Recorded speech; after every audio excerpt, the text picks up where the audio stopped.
Dust is everywhere. Oh my wife got me this eye cooler from the Dollar Tree, and it's turned out to be pretty nice because it's really hot. Alrighty, so I just think it's about time that we catch up on a bunch of like mix and match news from Transformers, because it's been a while since I've been able to talk about things. I've been really caught up with the collection videos that I've been editing. Those took forever, by the way. Please make sure to watch them. I think I can link it up on one of these sides. I don't really remember what side of the camera I'm on. Go check those out, because I finally got to show off my entire display and collection, and what you're seeing behind me is actually not even a portion of it. So let's get to it. Transformers movie masterpiece Starscream just started getting into the hands of everybody, which is the version, I think, 2.0, if I'm correct, of Starscream.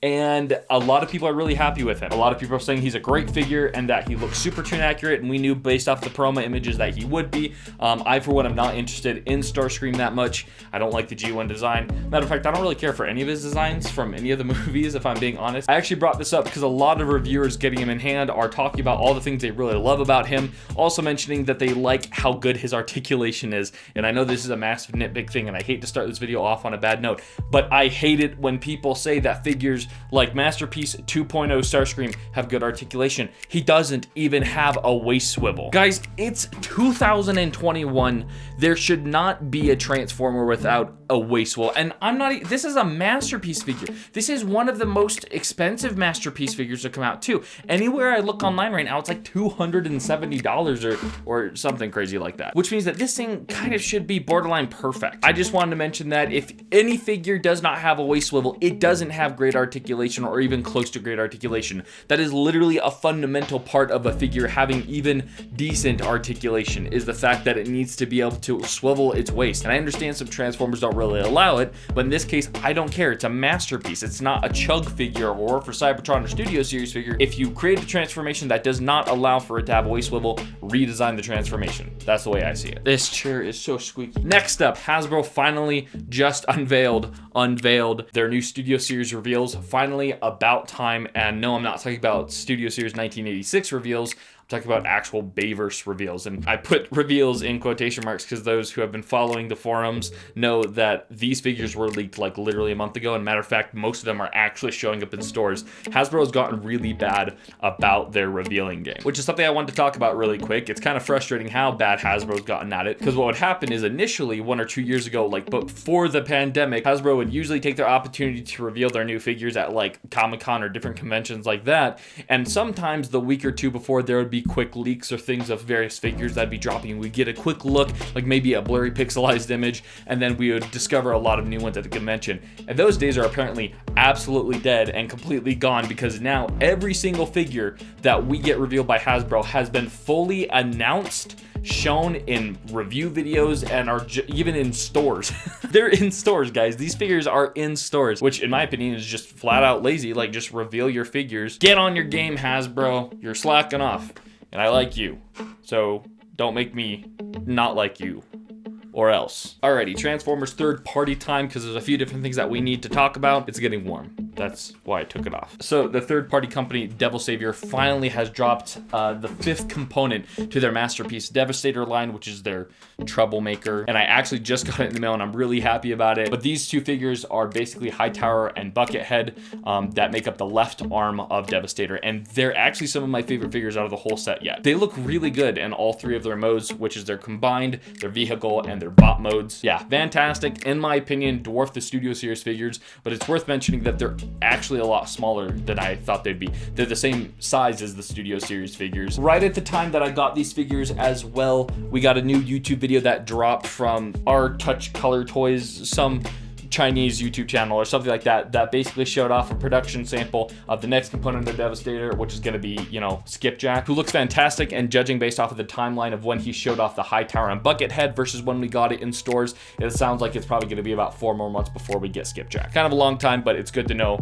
I'm just desperate to get this guy finished. And on the topic of third-party figures, I just today got in my miniature Dr. Wu Prime Master Optimus Prime. Yeah, this guy is absolutely miniature. I'll get some better shots up here. That's him with his trailer. Look at that. Look at how small this guy is. I love him. He's adorable. I honestly adore all the Doctor Wu figures. I currently have Galvatron and then Sound Blaster, who I have displayed at the feet of my Unicron figure, just so it kind of feels like somewhat of a normal, decent scale. If you're not in the mood to fork out hundreds of dollars for a third-party figure, these little guys are wonderful. They're super fun to play with.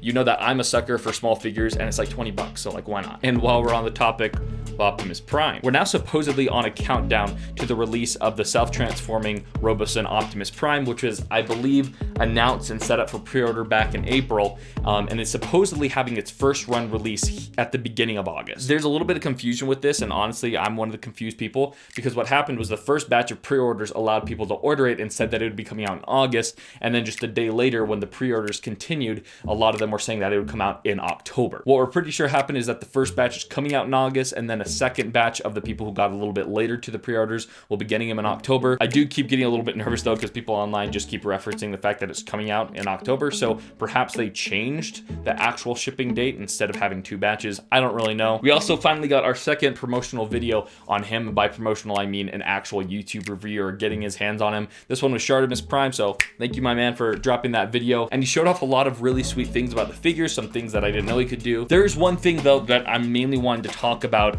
since this video dropped, because my main concern initially about this figure was that when he transforms, he's facing the other direction that he was in vehicle mode. And when I'm displaying him, that's a huge cause of concern for me, because I don't want to walk in showing my friends my display and be like, hey, Optimus Prime transform, then he pops up and he's facing the wall. That's ridiculous. Luckily, Optimus Prime did show off that you can in fact program him to transform and then automatically turn around once he's done that, and that solved my problems there, because even though he looks kind of stupid turning around, I'm fine with it. So I thought my problems were solved, but they weren't. A brand new one came up, which is apparently that this Robosen Optimus Prime cannot be displayed in robot mode without actively being turned on. And apparently, because he uses some kind of, I don't know, roto servers or something like that, he's basically just a limp ragdoll when he's turned off in robot mode. I just think it's really disappointing that for a $700 figure, or I should say robot at this point, they couldn't allow some sort of joints to lock to allow him to stand up stiff when he's actually turned off. Which brings us to the final Transformers topic that I'm interested to speak about and that needs to be talked about, at least by me. Yes,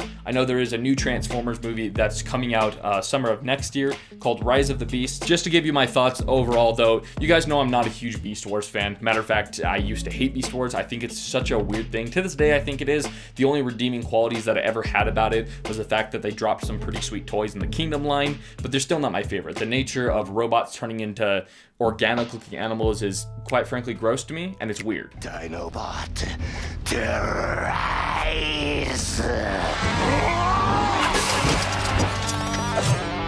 I challenge you to battle, Megatron. With that being said, I'm pretty dang hyped about this movie. I think it has a lot of good traits that are looking to make it possibly one of the better Transformers films. Now, I know that the director, who is someone Capel Jr., I don't even know how to pronounce that, I believe he directed the second Creed movie, which I never saw. I saw the first one, and I know the second one also got good reviews. I'm hoping this guy can do a decent job. All I know is it's not Travis Knight and it's not Michael Bay, and quite frankly, I don't want any of them in the director's chair. So it's good to get some fresh blood in there, and hopefully producer Lorenzo what's his name is not going to lock down and cause all the problems that he's caused with the past Transformers movies. Okay, and that's my thoughts. And the mask has cooled off, and therefore, so shall I. Thank you guys so much for watching. I just want to give you a quick update on my thoughts on all the upcoming Transformers news. Alrighty, I'll see you in the next video. Later, guys. That's no natural life form. And if we're talking unnatural life forms, then we gotta be talking about just one thing. Robots in disguise! Cheater! Maximize!